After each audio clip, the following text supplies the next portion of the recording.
புதுக்கோட்டை மாவட்ட ஆட்சியர் அலுவலக வளாகத்தில் தமிழ்நாடு கிராம நிர்வாக அலுவலர் சங்கம் சார்பில் 7 அம்ச கோரிக்கைகளை வலியுறுத்தி காத்திருப்பு போராட்டத்தில் 100க்கும் மேற்பட்டோர் ஈடுபட்டு வருகின்றனர்.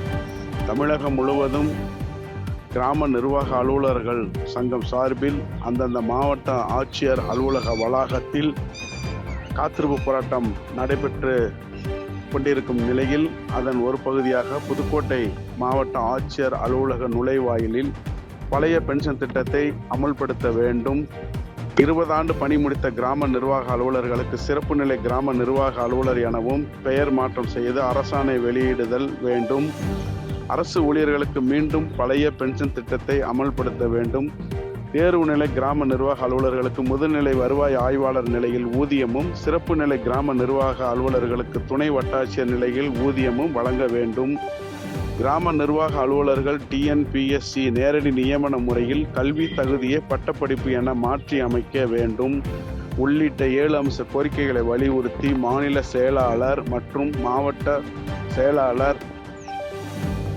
உதயசூரியன் தலைமையில் பொருளாளர் ஜெகதீசன், துணைத் தலைவர் வசந்த குமார் ஆகியோர் முன்னிலையில் இந்த காத்திருப்பு போராட்டம் நடைபெற்று வருகிறது.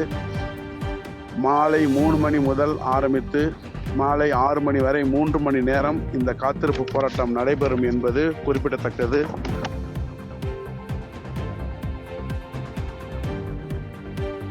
செய்திகளை உடனுக்குடன் தெரிந்து கொள்ள கீழ்கண்ட கேபிள் மற்றும் DTH நெட்வொர்க்குகளில் எம்நாடு செய்தி தொலைக்காட்சியை காணுங்கள்.